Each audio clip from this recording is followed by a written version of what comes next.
1 João capítulo 3, versículo 20. E depois Salmos 147.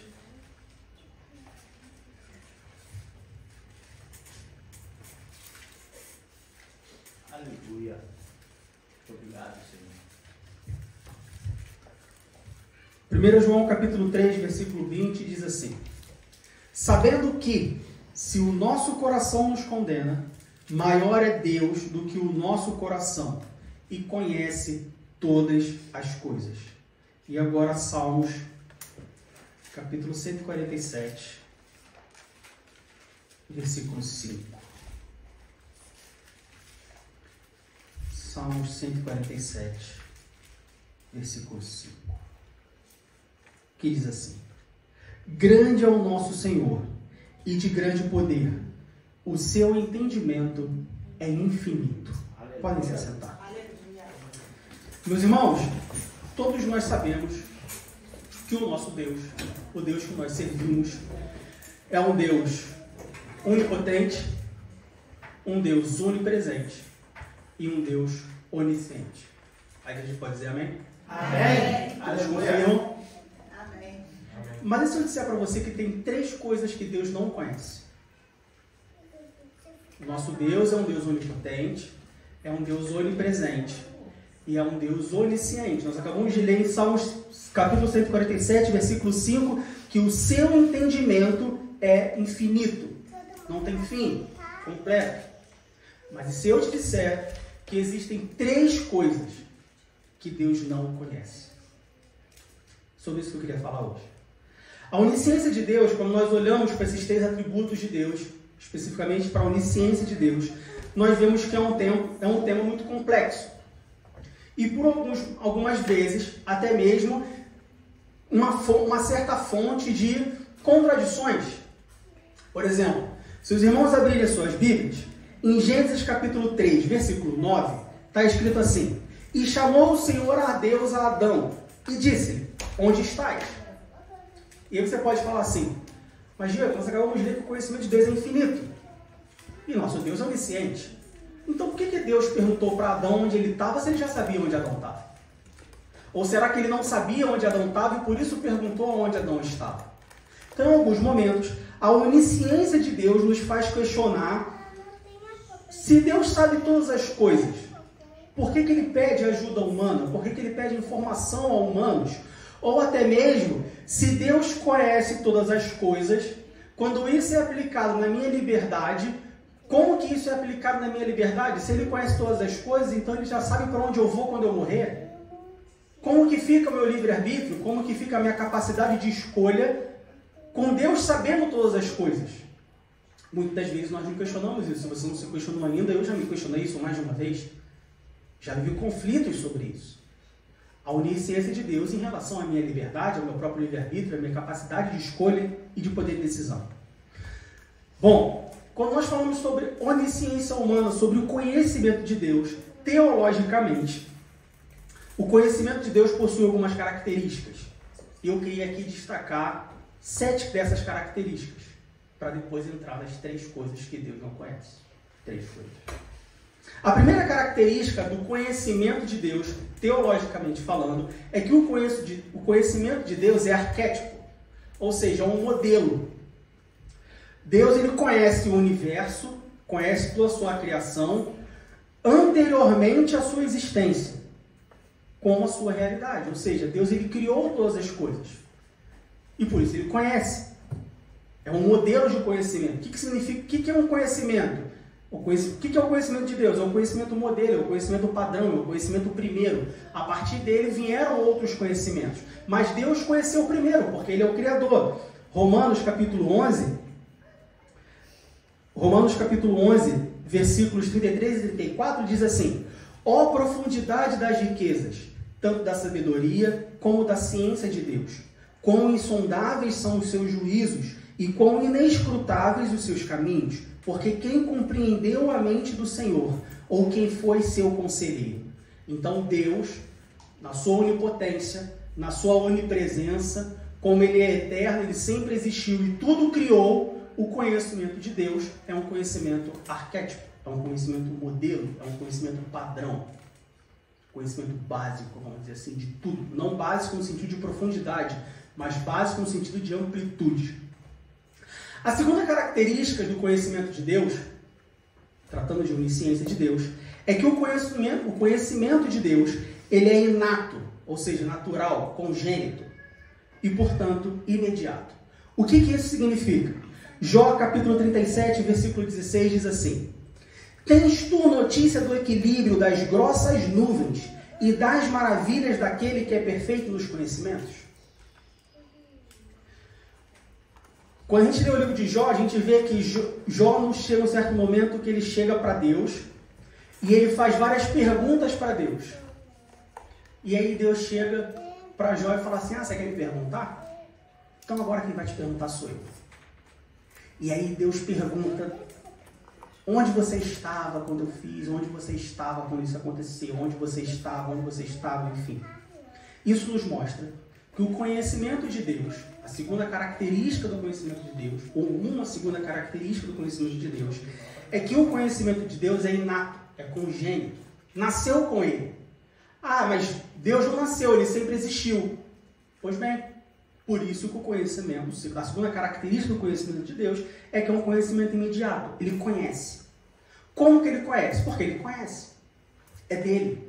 Ele já nasceu conhecendo. Nós, quando nascemos, nós não conhecemos nada. A gente começa a conhecer a partir da vida, a partir do que nós vamos crescer. Deus, como ele não nasceu, ele sempre existiu, ele sempre conheceu. Uma terceira característica do conhecimento de Deus é que o conhecimento de Deus ele é simultâneo. Continuando no conhecimento inato, o conhecimento de Deus é simultâneo. Como assim, Diego? Como eu disse, quando nós nascemos sem conhecimento. E a partir que nós crescemos e vamos aprendendo, nós vamos conhecendo. Ou seja, o nosso conhecimento ele é um conhecimento sucessivo. Ele deriva de sucessões de atos, ações da nossa vida. E por isso vamos conhecendo. Por que você não conhece o amanhã? Porque você não viveu o amanhã. Por que você conhece o ontem? Porque você viveu o ontem. Por que você conhece algo? Para conhecer algo você tem que estudar. Porque primeiro você tem que ler. Por mais que você não estude, mas você tem que ler para saber que existe. O nosso conhecimento, o conhecimento humano é sucessivo. O conhecimento de Deus é simultâneo. Isaías capítulo 40, versículo 28. Isaías capítulo 40, verso 28. Diz assim: Não sabes, não ouvistes que o eterno Deus, o Senhor, o Criador dos fins da terra, nem se cansa nem se fadiga? É inescrutável o seu entendimento. Diego, o que significa inescrutável? Inescrutável significa impossível de ser investigado, impossível de ser compreendido, impenetrado. Ou seja, o conhecimento de Deus, o estado atual do conhecimento de Deus, não é resultado de um processo investigativo, não é resultado de um processo, de uma sucessão de atos que fazem com que esteja no estado atual. O conhecimento de Deus, ele é simultâneo, ele é pleno. Deus conhece, pronto. A quarta característica que eu queria destacar sobre o conhecimento de Deus está em Salmos 147, versículo 5, que nós lemos. Salmos 147, versículo 5, que diz: Grande é o nosso Senhor e de grande poder, o seu entendimento é infinito. A quarta característica do conhecimento de Deus é que o conhecimento de Deus é completo. Ele é infinito. Ele não tem fim. E ele é completo no sentido de plenitude. Deus conhece perfeitamente, plenamente todas as coisas. Deus é plenamente consciente de todas as coisas. O conhecimento dele não é parcial. Não há nada debaixo dos céus ou da terra, na existência da humanidade, na existência do universo, na existência de Deus. E aí, portanto, se Deus é eterno, ou seja, na eternidade, não há nada que Deus não conheça. Ela é completa. Deus conhece tudo. Matemática, história, geografia, português, alemão, inglês, japonês, se tem, se não tem, se é ou se não é, o que foi, o que será, Deus conhece tudo. Quarta característica do conhecimento de Deus é que o conhecimento de Deus é completo. Uma quinta característica do conhecimento de Deus nós encontramos em 2 Coríntios capítulo 5, versículo 21. 2 Coríntios capítulo 5, versículo 21. Que diz assim: aquele que não conheceu o pecado, o fez pecado por nós, para que nele fôssemos feitos justiça de Deus. Uma quinta característica do conhecimento de Deus é o chamado conhecimento necessário. Como assim, Diego? Conhecimento necessário é o conhecimento que Deus tem, que não é resultado de uma ação ou vontade do próprio Deus. Eu quero estudar matemática. Eu pego um livro de matemática, eu estudo sobre matemática. Mas a Bíblia diz que Deus não conheceu o pecado, mas Ele conhece o pecado. Deus sabe o que é pecado, Deus sabe o que é o mal. Como que Deus conheceu o mal sem nunca ter pecado? Ou como que Deus conhece pecado, se Paulo fala aqui em 2 Coríntios que aquele que nunca conheceu o pecado, porque o pecado, assim como o mal, ou o mal, assim como o pecado, faz parte do conhecimento necessário de Deus. Ou seja, é o conhecimento que Deus tem, que não é resultado de sua vontade direta, da sua execução direta, mas sim um conhecimento necessário para que Ele cumpra o seu plano, para que Ele cumpra a sua vontade.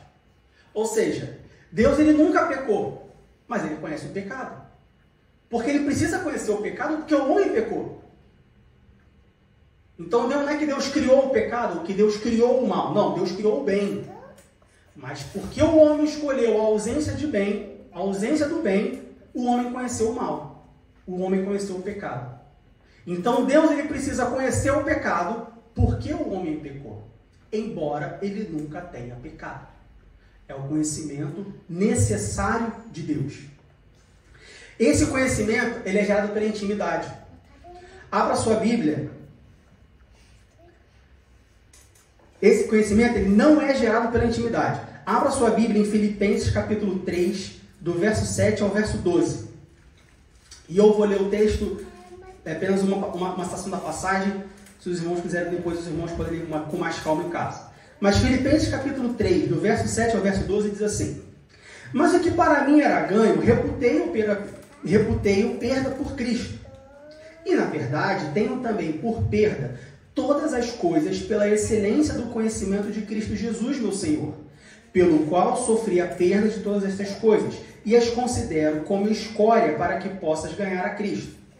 E seja achado nele, não tendo a minha justiça que vem da lei, mas a que vem pela fé em Cristo, a saber, a justiça que vem de Deus pela fé, para conhecê-lo e a virtude da sua ressurreição e a comunicação de suas aflições, sendo feito conforme a sua morte, para ver se de alguma maneira posso chegar à ressurreição dentre os mortos, não que já a tenha alcançado, ou que seja perfeito, mas prossigo para alcançar aquilo para que o que fui também preso por Cristo Jesus.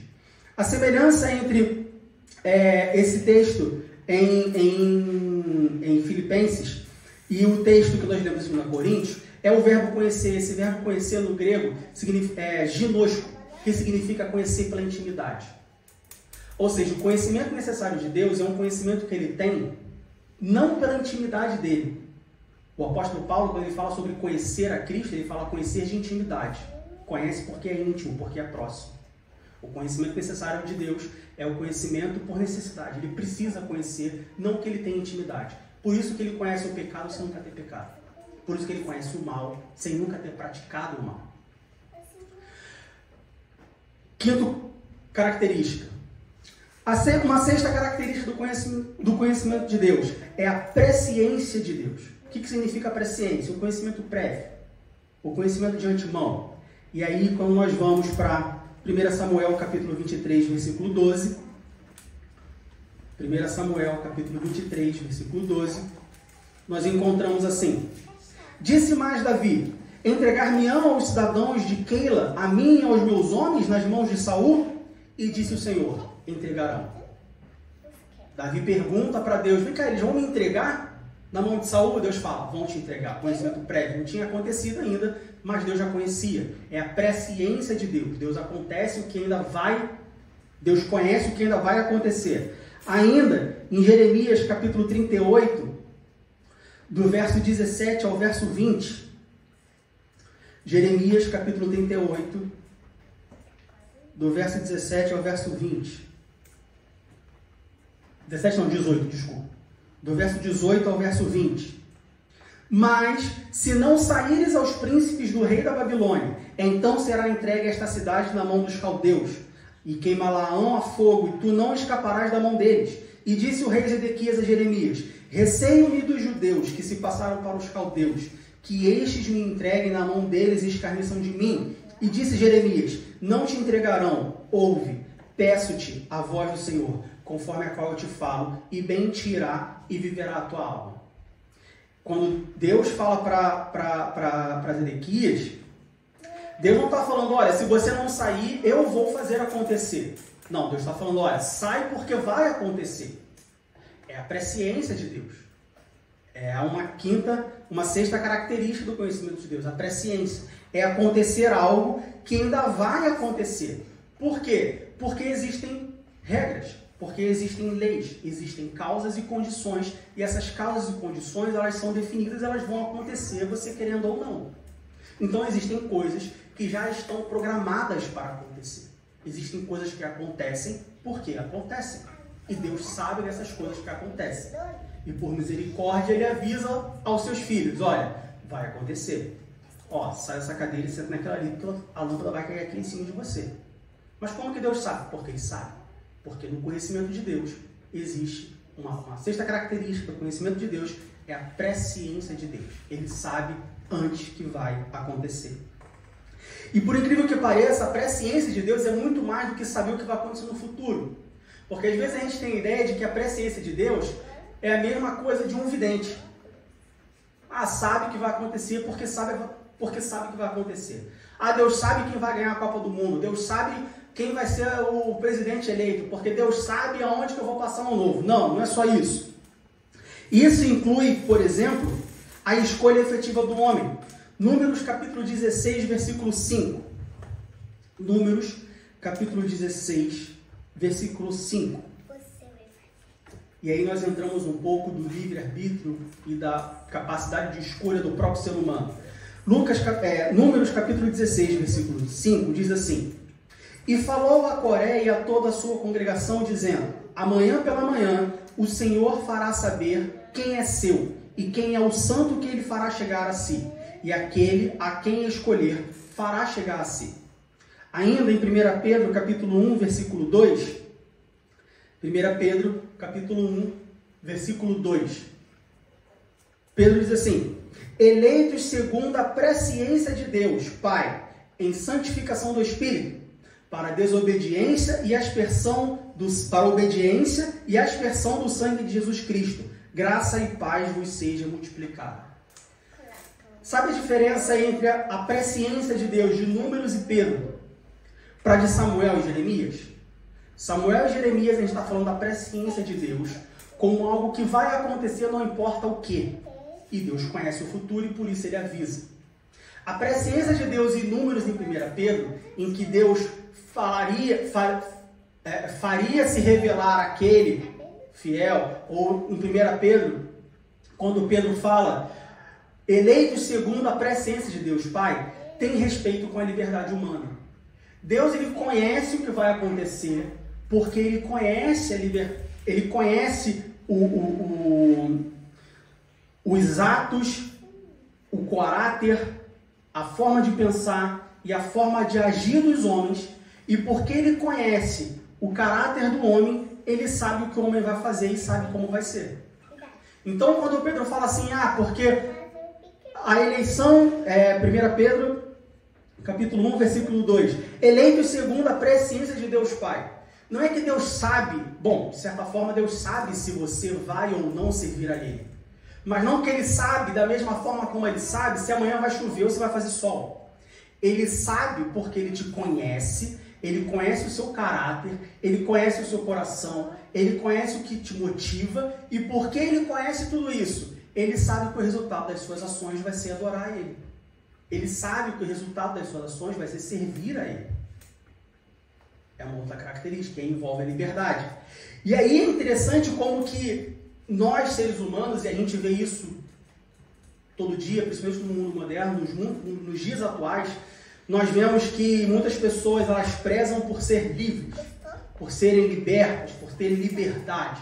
Mas o ser humano, ele entende, o homem, ele entende liberdade como o ato de você fazer o que você quiser, a hora que você quiser, não estar preso a ninguém, poder trocar de direção de uma para outra.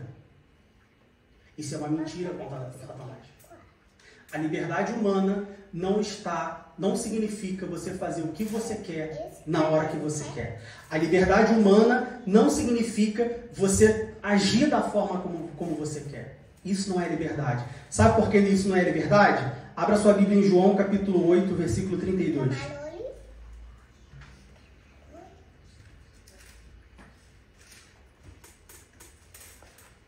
João 8,32 diz assim: e conhecereis a verdade, e a verdade vos libertará. Você só pode ser livre se você conhecer a verdade. Para você ser livre, você tem que estar próximo da verdade. Para você ter liberdade, você tem que ter algo que te prende. Parece um contrassenso. Como que para eu ser livre, como que para eu ter liberdade, eu preciso estar preso em algum lugar? Precisa. Para você ser livre, você precisa estar seguro. E quando você está seguro, você é livre para fazer o que você quer. Mas mesmo fazendo o que você quer, você sempre tem uma segurança, você sempre tem uma barreira, você sempre tem... não barreiras, mas você sempre tem guias. Você sempre tem medidas que vão te guiando diante daquilo que você quer. Ter liberdade não significa fazer a hora que você quer, o que você quer, na hora que você quer, do jeito que você quer. Ter liberdade significa você ter segurança em Cristo Jesus, segurança no nosso Deus, para saber que você é livre para tomar as suas escolhas, estando seguro em Deus de que as suas escolhas são escolhas boas, que as suas escolhas são escolhas abençoadas, que as suas escolhas vão te levar a algum lugar. O mundo busca uma liberdade que ele acha que é liberdade, mas não é. É cair para um abismo. A liberdade, ela tem as suas leis espirituais. Você quer fazer o que você quer? Então faça o que você quer. Você vai pagar um preço. Você vai pagar uma consequência. Ah, o meu filho quer fazer o que ele quer. Tá bom, tá chovendo, tá frio, eu não quero botar casaco. Eu quero dar liberdade para ele? Faça o que você quiser. Mas se ele sair sem casaco no frio, ele vai ficar doente. Então não é liberdade. Ele fez o que ele quis, mas ele sofreu as consequências, então ele não é livre. Ele continua preso a leis. Existem leis que regem o universo, existem leis espirituais que regem a nossa vida. Mas se ele tiver liberdade, seguro na verdade, ele vai saber que, bom, eu posso escolher o casaco que eu quero, mas eu tenho que sair de casaco. Aí ele tem uma liberdade. Ele pode escolher o casaco azul, o amarelo, o vermelho, o verde, o grande, o pequeno, com capuz, sem capuz, desde que ele use casaco. Nós só somos livres quando nós estamos presos na verdade. Nós só somos livres quando nós estamos seguros em Cristo Jesus. João capítulo 2, versículo 24, diz assim, João capítulo 2, versículo 24, mas o mesmo Jesus não confiava neles, porque a todos conhecia, e não necessitava de que alguém testificasse do homem, porque ele bem sabia o que havia no homem, a presciência de Deus. Ele conhecia o que ia acontecer, mas ele conhecia porque ele conhecia o coração, porque ele sondava o coração, porque ele sabe do coração, ele conhece também o futuro. 1 mais 1 é igual a 2. Um homem que vive conforme as suas vontades, um homem que vive conforme as suas concupiscências, um homem que se entrega ao pecado, o fim dele só pode ser a morte. Não precisa ser evidente, não precisa ser mágico. O fim dele vai ser a morte. Um homem que vive segundo o coração de Deus, um homem que medita na lei do Senhor de dia e de noite, um homem que não se afasta da sua casa, um homem que vive em oração, um homem temente a Deus, um homem que vive guiado pelo Espírito Santo, o fim dele só pode ser a salvação. Não tem outro caminho. Embora ele seja livre para fazer o que ele quiser. Mas se ele estiver livre, preso na verdade, não preso, mas agarrado, firmado na verdade, seguro na verdade, a liberdade dele só vai levar ele para o caminho eterno. Ainda em Efésios capítulo 1, versículo 11, Paulo diz assim: nele digo, em quem também fomos feito herança, havendo sido predestinados conforme o propósito daquele que faz todas as coisas, segundo o conselho da sua vontade. Então, de novo, Deus ele tem a presciência porque ele conhece o coração. Porque ele conhece o teu coração, ele sabe onde você vai parar. E aí entra a misericórdia dele para poder corrigir o seu curso ou não. Aí já é outra história, não é o tópico da pregação. Mas, mais uma vez, uma sexta característica da presciência de Deus, do conhecimento de Deus, é a presciência. O conhecimento de Deus prévio, antes de que algo vai acontecer. A sétima e última característica que eu queria destacar do conhecimento de Deus é a sabedoria. Romanos capítulo 11, versículo 33 ao 36. Romanos capítulo 11, do verso 33 ao verso 36, diz assim: ó profundidade das riquezas, tanto da sabedoria como da ciência de Deus! Quão insondáveis são os seus juízos, e quão inescrutáveis os seus caminhos! Porque quem compreendeu a mente do Senhor? Ou quem foi o seu conselheiro? Ou quem lhe deu primeiro a ele para que ele seja recompensado? Porque dele, e por ele, e para ele são todas as coisas glória, pois a ele eternamente. Amém. Aleluia. Colossenses capítulo 1, versos 16 e 17. Colossenses capítulo 1, versos 16 e 17 diz assim: porque nele foram criadas todas as coisas que há nos céus e na terra, visíveis e invisíveis, sejam tronos, sejam dominações, sejam principados, sejam potestades, tudo foi criado por ele e para ele. E ele é antes de todas as coisas, e todas as coisas subsistem por ele. Sétima característica do conhecimento de Deus é a sabedoria. Deus é sábio. Deus não escreve certo por linhas tortas. Deus escreve certo por linhas certas. Deus faz o meio certo e o fim certo. O caminho de Deus é perfeito porque ele é sábio. Às vezes a gente acha e a gente, de certa forma, minimiza a sabedoria de Deus e a gente acha que no final deu certo. Não. O início começou certo. O meio foi certo e o fim é só o fim. Se o início e o meio foi certo, o fim vai ser certo. Às vezes a gente acha que o plano da salvação é o plano B. Deus ele criou o mundo, Deus ele criou o homem, Deus achou que o homem ia servir a ele para sempre, mas aí o homem pecou e Deus foi e corrigiu o curso através do seu Filho Jesus. E aí o fim está na eternidade. Não. A sabedoria de Deus, Deus é sábio. Lá atrás já começou certo. Lá atrás já começou o plano. A execução, o meio do caminho foi perfeito. E o fim será glorioso. Porque ele é sábio. Aleluia. Todas as coisas foram criadas para a sua glorificação. Todas as coisas foram criadas para a sua sabedoria, pela sua sabedoria. Não há nada que possa dar resultado melhor do que a sabedoria de Deus. Os resultados de Deus são sempre os melhores possíveis. Porque ele alia o conhecimento infinito com a sabedoria perfeita. Não tem como você questionar isso. Pode não ser o que você quer, pode não ser o que eu espero, pode não ser o que a gente entende como uma coisa boa, mas pode ter certeza que é o que você precisa. Porque é o conhecimento infinito com a sabedoria perfeita. Sétima característica do conhecimento de Deus é a sabedoria. Nós encontramos a sabedoria aplicada na criação. Salmos capítulo 19, do versículo 1 ao versículo 7. Salmos capítulo 19, do versículo 1 ao versículo 7. Diz assim: os céus declaram a glória de Deus e o firmamento anuncia a obra das suas mãos. Um dia faz declaração a outro dia, e uma noite mostra sabedoria a outra noite. Não há linguagem nem fala onde não se ouça a sua voz. A sua linha se estende por toda a terra, e as suas palavras até o fim do mundo. Neles pôs uma tenda para o sol, o qual é como um noivo que sai do seu tálamo e se alegra como um herói a correr o seu caminho. A sua saída é desde uma extremidade dos céus, e o seu curso até a outra extremidade, e nada se esconde ao seu calor. Já parou para pensar nisso? No pôr do sol, no nascer do pôr do sol? Qualquer lugar que você esteja do mundo, você vê o sol nascer, você vê o sol se pôr. E você não consegue se esconder do calor dele. A lei do Senhor é perfeita e refrigera a alma. O testemunho do Senhor é fiel e dá sabedoria aos simples. Se você quiser ir mais a fundo sobre a sabedoria de Deus aplicada na criação, lê o Salmo 104.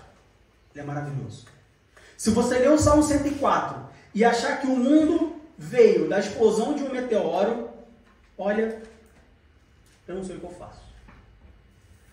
O Salmo 104 é a sabedoria perfeita de Deus aplicada na criação. Mas a sabedoria de Deus também não está só na criação, a sabedoria de Deus está na redenção. 1 Coríntios capítulo 2, versículo 7. 1 Coríntios capítulo 2, versículo 7. Diz assim: mas falamos a sabedoria de Deus, oculta em mistério, a qual Deus ordenou antes dos séculos para a nossa glória. Antes dos séculos. Antes do tempo, antes de tudo existir, antes de Gênesis capítulo 1, versículo 1, a sabedoria de Deus já estava aplicada na redenção. A sabedoria de Deus já estava contida no sacrifício do seu Filho por amor de mim e de você para a nossa vida eterna. Aleluia. E aí eu te pergunto, falei aqui sobre 7 características do conhecimento de Deus. Nós vimos o conhecimento de Deus aplicado de 7 formas diferentes, nós vimos 7 tipos, não tipos, mas características do conhecimento de Deus. Diante de todo esse conhecimento magnífico e específico do nosso Deus, mesmo Ele sendo possuidor de toda essa onisciência, ainda tem 3 coisas que Deus não conhece. Diante de tudo isso que nós já vimos, você pode pensar assim, caramba, nós vimos que o conhecimento de Deus é completo, é infinito, é permanente, é presciente, é absoluto, é modelo. Deus é sábio, não só Ele conhece, mas Ele é sábio. Tem gente que é sábio, mas não tem conhecimento. Tem gente que tem conhecimento, mas não é sábio. Deus é conhecimento e sábio. Conhecimento e sabedoria. Conhecimento infinito, sabedoria perfeita. E mesmo assim tem 3 coisas que Deus não conhece. Tem 3 coisas que Deus não conhece. Vou te falar quais são. Primeira coisa que Deus não conhece. Ele não conhece um só pecado que Ele não abomine. Não existe um pecado que Deus não abomine. Salmos capítulo 5, versículo 4. Salmos capítulo 5, versículo 4. Diz assim: porque tu não és um Deus que tenha prazer na iniquidade, nem contigo habitará o mal. Deus não habita com o mal. Quando o mal entra, Deus sai. Quando o mal sai, Deus entra. Poxa, eu não vejo Deus na minha vida. Deve ter mal. Porque onde o mal está, Deus não está. Aonde o mal entra, Deus sai. Por outro lado, da onde o mal sai, Deus entra. Uma vez eu perguntei para o meu avô assim, vô, que lugares eu tenho que ir? Ele falou, os lugares que Jesus vai. Se o Espírito Santo for, você vai. Se o Espírito Santo ficar na porta, você sai. Porque se ele não entrar, você vai entrar sozinho. Se você entrar sem ele, você vai entrar com alguma coisa. O copo ele sempre está cheio. Seja de água, seja de óleo. Deus não habita com o mal. Deus não tem prazer na iniquidade. Se o mal entra, Deus sai. Se o mal sai, Deus entra. Não vejo Deus na minha vida. Deve ter mal. Tira o mal que Deus vai entrar. Salmos 45, versículo 7. A primeira parte do versículo 7. Salmos 45, primeira parte do versículo 7 diz assim: tu amas a justiça e odeias a impiedade. Deus odeia o pecado. Como assim? Eu odeio o Giló. Não, você não está entendendo. Deus ele odeia o pecado. Você odeia Giló, mas se Giló salvar a sua vida, você come. Ou você vai falar assim, não vou... Como o Giló, a famosa pergunta. Revolta na cabeça. Come o Giló, um tiro na cabeça. Você vai falar, não, como Giló, não tem problema. Pô, bebo água, bebo Coca-Cola, tomo açúcar, dá um jeito. Mas se Giló resolve o meu problema, eu como Giló, não tem problema. Deus não. Deus, ele odeia o pecado. Não importa o que aconteça, não importa o que faça, não importa o que diga, não importa a condição. Deus odeia o pecado. Absoluto, permanente, para sempre. Sempre foi e sempre será. Como nós vimos, o conhecimento necessário de Deus. Deus, ele conhece o pecado, mas não porque ele tem intimidade. Eu e você, nós conhecemos o pecado, porque nós temos intimidade com o pecado. Porque a gente peca. Deus, ele conhece o pecado por necessidade. Porque ele odeia o pecado. Zacarias capítulo 8, versículo 17. Entendi, Diego. Deus odeia o pecado. Amém. Glória a Deus por isso. Eu também odeio o pecado. Se eu ver alguém matando alguém, eu vi o rosto. E se eu ver alguém falando mal, fazendo alguma coisa errada, roubando, matando, eu acho errado e eu também odeio o pecado. Alguém bebendo, eu saio de perto. Alguém fumando, Deus me livre. Nunca me envolvi com drogas, eu também odeio o pecado. Zacarias capítulo 8, versículo 17 diz assim: e nenhum de vós pense mal no seu coração contra o seu próximo, nem ameis o juramento falso, porque todas estas são coisas que eu odeio, diz o Senhor. Deus, ele abomina o pecado e não habita no pecado. Deus, ele odeia o pecado. Deus odeia todos os pecados. Não há um só pecado que Deus não abomine. É a primeira coisa que Deus não conhece. Deus abomina todos os pecados. Inclusive os pecados pequenos. Inclusive a fofoca. Inclusive a mentira para o filho. Inclusive 1 centavo a mais no troco. Inclusive a desculpa de não fui para a igreja porque estou doente. Estou resfriado, não posso ir para a igreja. Mas foi para o parque. Deus abomina todos os pecados. Uma coisa que eu aprendi desde criança, que eu vejo ser ensinado, graças a Deus, desde criança. Não existe pecadinho e pecadão. Pecado é pecado. A própria definição diz isso. O que é pecado? Pecado é errar o alvo. A palavra pecado significa errar o alvo. Ou você erra, ou você acerta o alvo. Você não tem como errar menos. Você não tem como errar mais. Errar meio erro, meio assim. Não, ou você erra, ou você acerta. Você pode errar por 1 centímetro, você pode errar por 1 metro, mas você errou. Errar por 1 centímetro não significa que você acertou 70%, acertou 90%, acertou 20%. Não, ou você acerta, ou você erra. Deus é assim. Ele abomina todo o pecado. Não importa qual seja. Não importa qual a consequência. Não importa qual tipo, não importa qual a natureza, não importa se é contra o meu irmão, não importa se é contra o meu pastor, não importa se é contra a igreja, não importa se é contra o bandido, não importa se é contra quem rouba, não importa se é contra quem mata. É pecado? Errou o alvo? Deus abomina. Deus não conhece um só pecado que ele não abomina. E qual deve ser o meu papel em relação a isso, Diego? João capítulo 14, versículo 16 responde isso para nós. João capítulo 14, versículo 16 diz assim: disse-lhe Jesus, eu sou o caminho e a verdade e a vida. Ninguém vem ao Pai senão por mim. O Deus que você serve abomina todo o pecado? Segue o caminho dele. Como que você segue o caminho dele? Salmos 119, versículo 104. Pelos teus mandamentos alcançarei entendimento, por isso odeio todo falso caminho. O Deus que você serve odeia o pecado? Odeia também. Não ama o pecado. Não gosta do pecado. Porque o Deus que você serve odeia o pecado. E se o Deus que você serve odeia o pecado, você não pode servir a esse Deus amando o pecado. Eu tenho uma pessoa que vai trabalhar na minha casa. Eu tenho um servo que vai limpar a minha casa. Eu gosto que esse servo, para limpar o chão, ele use o produto A. Aí eu chamo uma pessoa que vem e usa o produto B. Essa pessoa vai continuar limpando a minha casa? Vou falar, não, muito obrigado. Eu quero alguém que limpe com o produto A. Eu sirvo a um Deus que odeia o pecado. se eu for servir a esse Deus que odeia o pecado, gostando do pecado 1%, 20%, mais ou menos, de vez em quando me convém, ele vai chegar para mim e falar, não, eu não quero você como servo, eu quero um servo que odeia o pecado também, e é direito dele, ele é o Senhor. Não é meu direito escolher, definir o Senhor, mas é direito do Senhor definir o servo. Sirvo a esse Deus que abomina todo o pecado. O que eu tenho que fazer? Romanos capítulo 12, versículo 9. Detestai o mal, apegai-vos ao bem. Detesta o mal. Abomina o mal. Elimina o mal. Ah, Diego, mas é difícil. Ninguém nunca falou que seria fácil. Mas é simples. Mas não é fácil. Se fosse fácil, salvação era para todos. Provérbios capítulo 8, versículo 13. O temor do Senhor é aborrecer o mal. A soberba e a arrogância, o mau caminho, a boca perversa, aborreço. Aborreça o mal.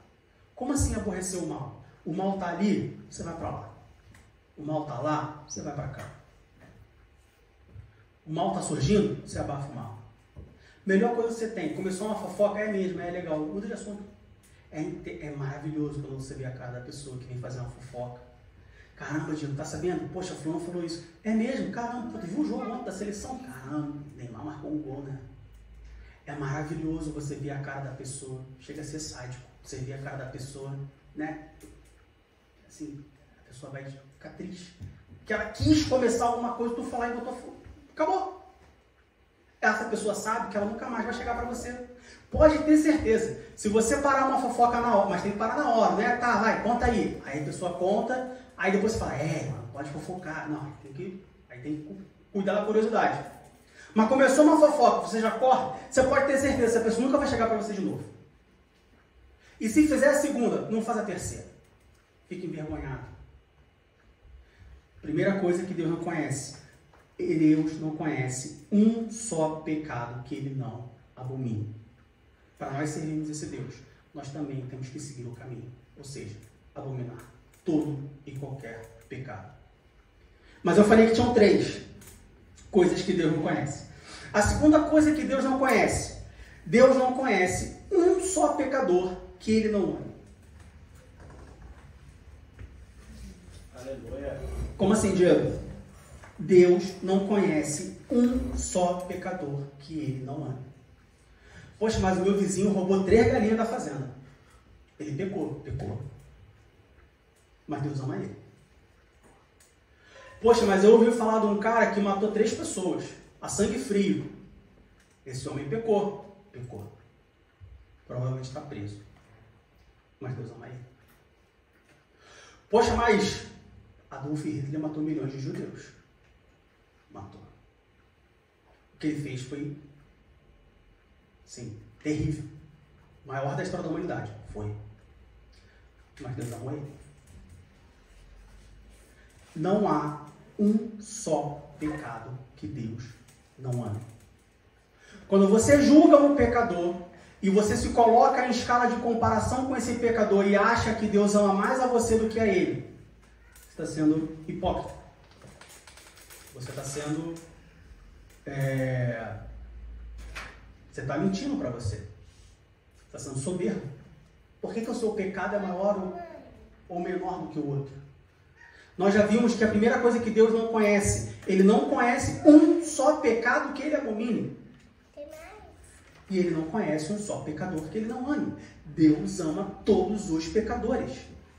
Poxa, mas aquele homem pecador, aquela mulher pecadora, eu não consigo viver com ela. Sinto lhe informar, entre você e ela, se você não consegue viver com ela, mas ela consegue viver com você, então você está fora e aquela pessoa vai ficar. Não há um só pecador que Ele não ame. Se não há um só pecador que Ele não ame, não deve haver um só pecador que eu não ame. Porque nós temos que seguir o caminho de Deus. Ezequiel capítulo 33, versículos 10 e 11 diz assim. Ezequiel capítulo 33, versículos 10 e 11. Diz assim: Tu, pois, filho do homem, dize à casa de Israel, assim falais vós, dizendo, visto que as nossas prevaricações e os nossos pecados estão sobre nós, e nós desfalecemos neles, como viveremos então?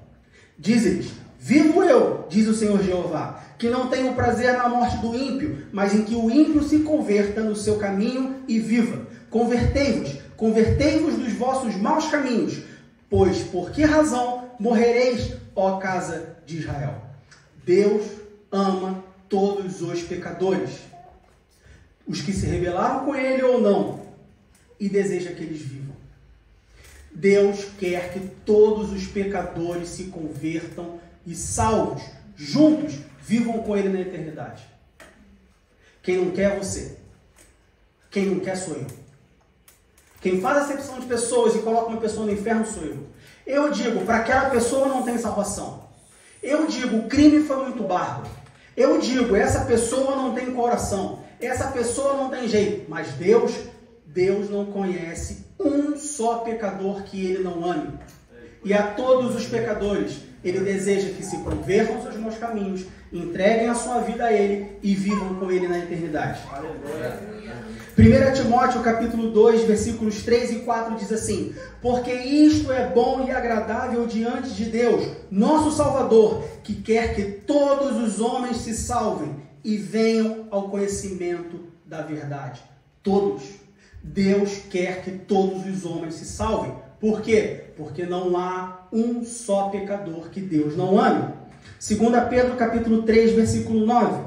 O Senhor não retarda a sua promessa, ainda que alguns a tenham por tardia, mas é longânimo para convosco, não querendo que alguns se percam, senão que todos venham a arrepender-se. Caramba, Diego, eu ouço que Jesus vai voltar há 50 anos.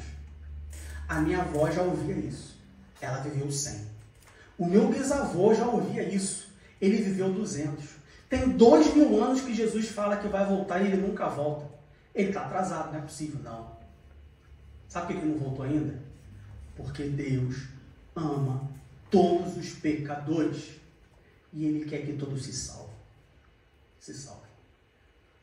Uma das pré-condições para a volta de Cristo é que todos conheçam a Deus. É que não todos conheçam, mas que todos tenham ouvido falar de Deus.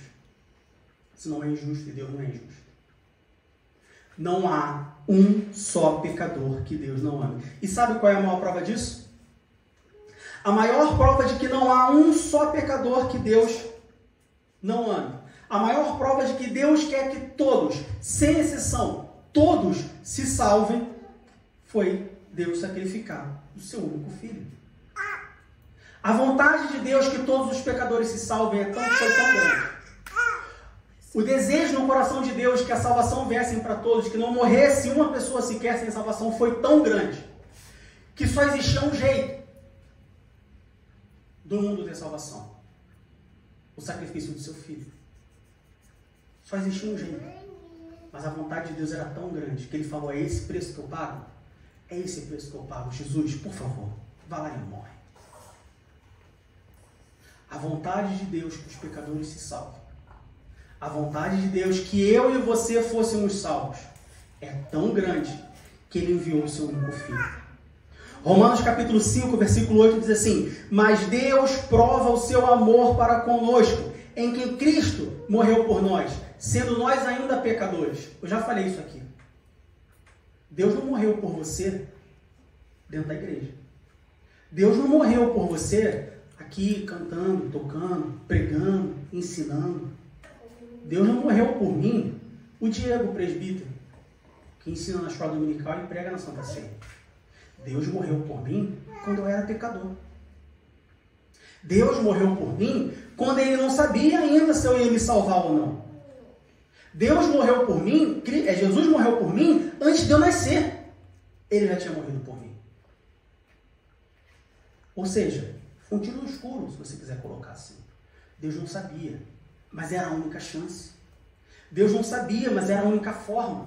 Deus não sabia, mas era a única maneira de Deus poder ter contato, ter comunhão comigo e contigo de novo. Então ele fala: se essa é a única chance, se essa é a única oportunidade, se esse é o único jeito, é desse jeito que vai. Jesus, vá lá e morre.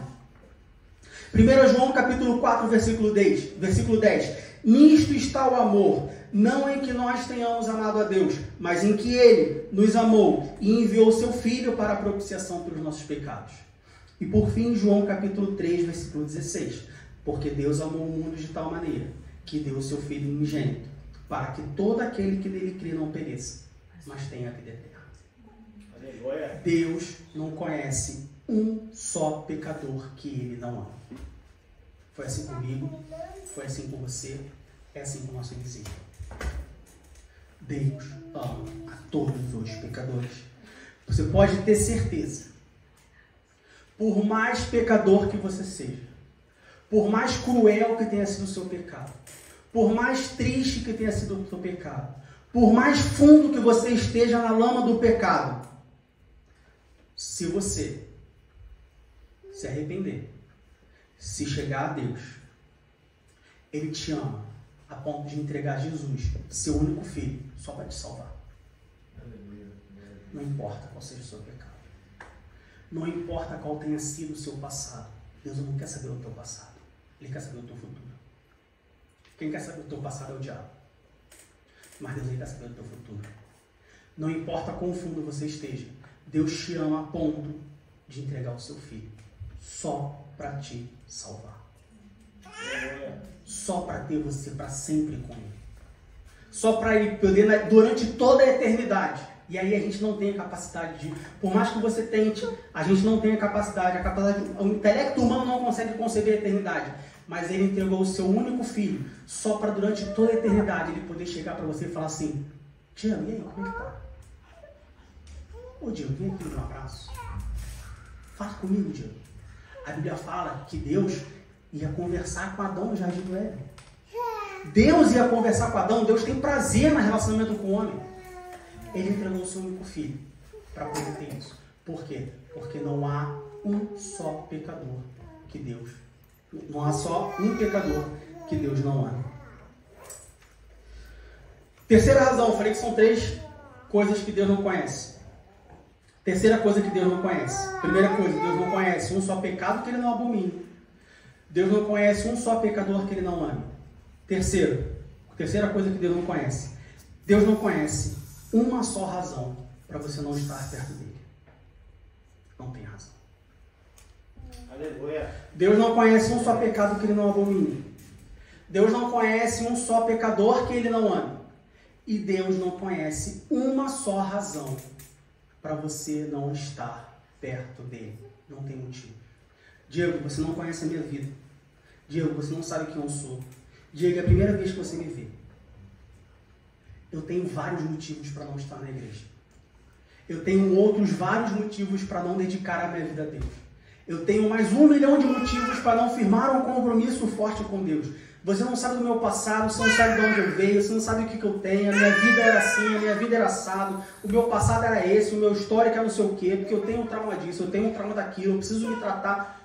Deus não conhece um só motivo para você não estar perto dele hoje. Aleluia. Não é uma decisão para amanhã. Louvado seja o seu nome. Quando Deus olha para mim, Ele não vê um Diego que está em processo de mudança, que está em processo de desconstrução, que está em tratamento, que está se aperfeiçoando, que está ali trabalhando para que amanhã ele possa estar em comunhão com Deus. Isso não existe. Ah, mas Deus é imediatista. É. Cada segundo para Deus é precioso. Cada minuto para Deus é precioso. Deus não quer que você sirva a Ele amanhã. Deus não quer que você sirva a Ele semana que vem. Deus não quer que você sirva para Ele mês que vem. Deus não quer que você sirva a Ele quando você arranjar um emprego, quando você conseguir o visto, quando você estiver com a sua família. Deus não quer que você sirva a Ele quando alguma coisa acontecer. Deus quer estar com você hoje. Na verdade, Deus queria estar com você ontem, mas você não quis. Porque Deus, a terceira coisa que Deus não conhece é que Deus não conhece uma só razão para você não estar perto dele. Não existe uma só razão para nós não estarmos perto de Deus. Sabe por quê? Deuteronômio capítulo 4, versículo 35. A ti te foi mostrado para que soubesses que o Senhor é Deus. Nenhum outro há senão Ele. Não existe outro Deus. Você quer na Bíblia com a palavra de Deus? A Bíblia diz que não existe outro Deus. Então olha só, você quer procurar? Você pode procurar. Os indianos, os hinduístas têm vários. Enfim, você quer procurar outro Deus? Procure. Já vou te dizendo, não existe. Só há um Deus. Não existe outro Deus. Então se a tua razão para não estar perto de Deus hoje é porque você quer descobrir outros deuses, você quer ver outras opções, você quer ter o poder de escolha, não existe outro Deus. Isaías 43, versículo 11, diz assim: Eu sou o Senhor, e fora de mim não há Salvador. Não existe outro Deus, e não há outro Salvador. Não há outra pessoa que possa te salvar. O teu fim é a morte. O fim do pecador é a morte. Não existe outro Salvador. Não existe outra pessoa que pode te salvar. Não existe outro meio de salvação. Não existe outra possibilidade, não existe outra alternativa, não existe um atalho, não existe um caminho secundário. Não é que todos os caminhos levam ao céu, não, só tem um caminho. Porque só existe um Deus e só existe um Salvador. O próprio Deus diz em Isaías, capítulo 43, versículo 11: Eu sou o Senhor, e fora de mim não há Salvador. A salvação só está em Deus.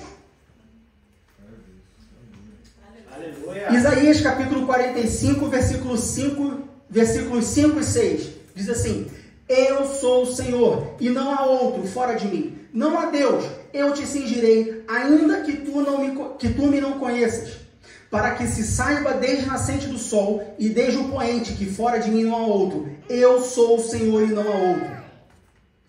Fora de Deus não existe mais ninguém. Tua família te abandonou, teu chefe te abandonou, teu filho te abandonou, teu pastor te abandonou, teu irmão te abandonou, teu pai, tua mãe, todos te abandonaram, mas Deus não te abandonou. Deus diz em Isaías 45, no versículo 5, ele diz assim: Eu sou o Senhor, e não há outro fora de mim. Não há Deus. Eu te cingirei, ainda que tu não me conheças. Sabe o que cingir significa? Que mesmo que você não queira, ainda assim, Deus te rodeia, te cerca e está à tua volta. Se você não me quiser, eu nunca mais falo com você. Se você não me quiser, eu nunca mais eu te ligo. Mas Deus, mesmo que você não queira Deus, Ele te cinge, ainda que tu não conheças Ele. Mesmo que você não queira Deus, Ele está ao teu redor. Mesmo que você não queira Deus, Ele está olhando para você. Mesmo que você não queira Deus, Ele está ali do teu lado. Porque fora dele não tem ninguém. Todo mundo me abandonou, todo mundo me largou. Eu sou um pobre coitadinho que não tem ninguém. Você tem Deus. Mesmo você não querendo, Deus está com você. Aleluia. Por quê? Porque Deus não conhece uma só razão para você não estar perto dele. Isaías capítulo 1, versículo 18. Vinde, então, e argui-me, diz o Senhor. Ainda que os vossos pecados sejam como a escarlata, eles se tornarão brancos como a neve. Ainda que sejam vermelhos como o carmesim, se tornarão como a branca lã. Vinde então e argui-me, diz o Senhor. Sabe o que Deus está falando aqui? Ele está falando só: me prova, me pergunta. Arguir significa apurar, interrogar, perguntar. Deus está falando assim: você quer jogar a Vera?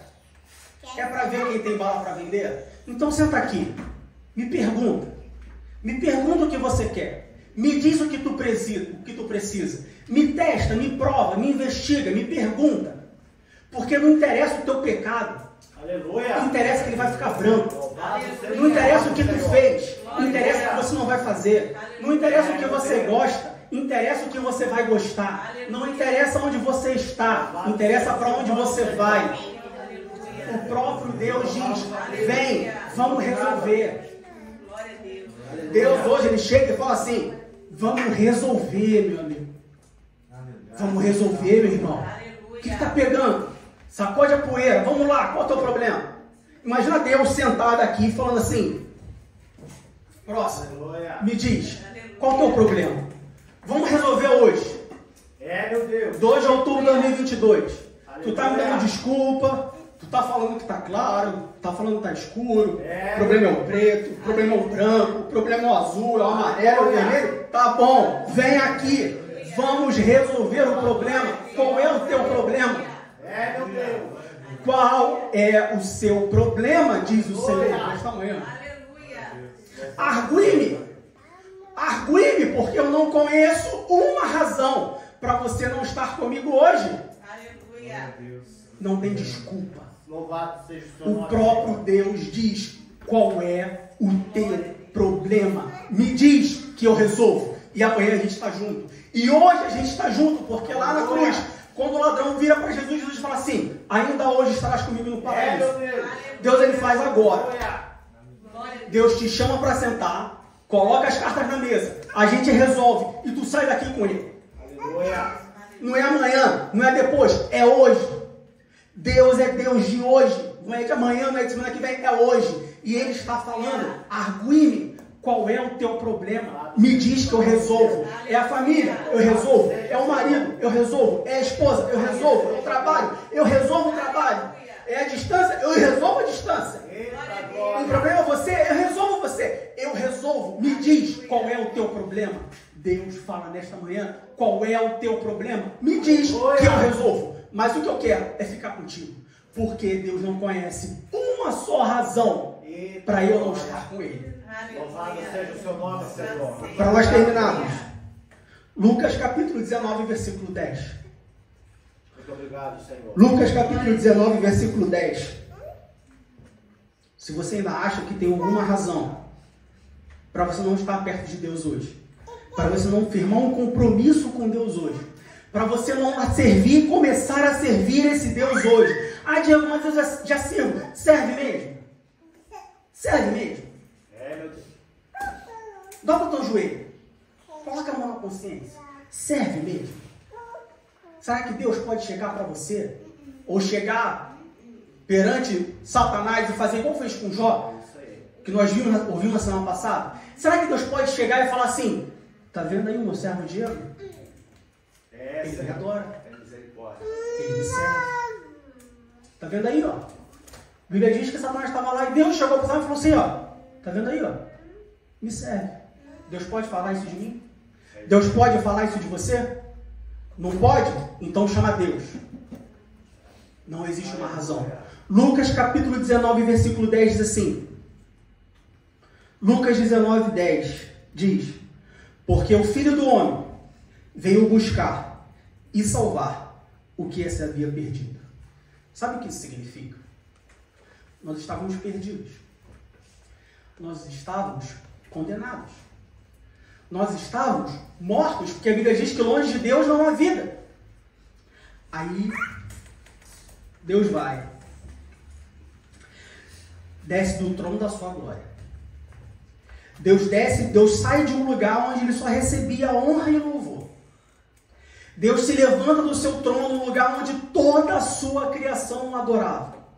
Onde os anjos só cantam: glória, glória, glória seja dada ao Senhor. Glória seja dada ao Senhor. Deus sai de um lugar de onde ele só recebia glória, louvor e adoração.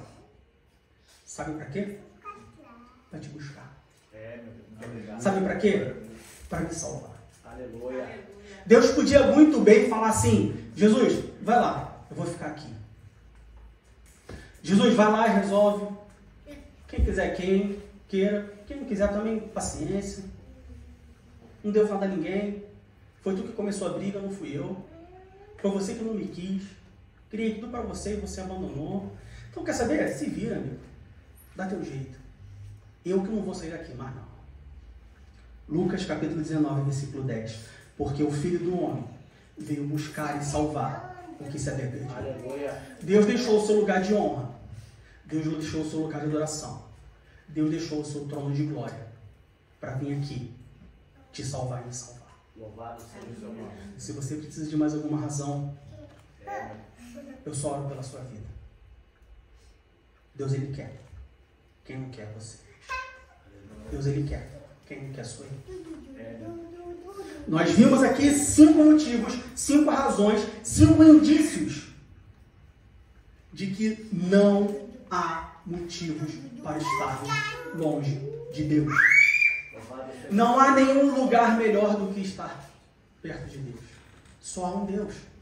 Só há um Salvador. Tirando Deus, não tem mais ninguém. Deus fala, qual é o problema? Me dá que eu resolvo. Tem algum impedimento? Tem alguma coisa acontecendo? Não tem problema, meu irmão. Chega para Deus e fala, Deus, é isso. E Deus resolve. Por que Ele resolve? Porque Ele foi capaz de sair do seu trono de glória. Imagina, um rei sentado no trono, sendo servido, sendo glorificado, sendo adorado pela sua criação, por toda a sua criação. Não era só os súditos, não são só os puxa-sacos, não. Toda a criação adora a Deus. Toda a criação louva a Deus. O mundo foi criado para a sua glória, para o seu louvor. Todos eles adoram a Deus. Deus estava nesse lugar. Mas Ele levanta, bate o pé, coloca a sua roupa, fala assim, tem uma ovelha perdida. Eu vou lá e vou buscar ela. E vou salvar ela. 3 coisas que Deus não conhece. Deus não conhece um só pecado que Ele não abomina. Deus não conhece um só pecador que Ele não ama. E Deus não conhece um só motivo para você não estar perto dEle hoje. Deus não conhece um só motivo para você não servir a Ele hoje. Deus não conhece um só motivo para que você deixe Deus de lado durante 5 minutos para fazer qualquer outra coisa que você queira. Não existe motivo. Deus não conhece. E nós vimos que Deus conhece bastante coisa. Nós vimos que o conhecimento de Deus, ele é bem vasto. Eu só citei 7 características, existem mais. E mesmo com todo esse conhecimento, Deus não conhece um só motivo para estarmos perto dele. Que Deus nos abençoe em nome de Jesus. Agradecemos a oportunidade.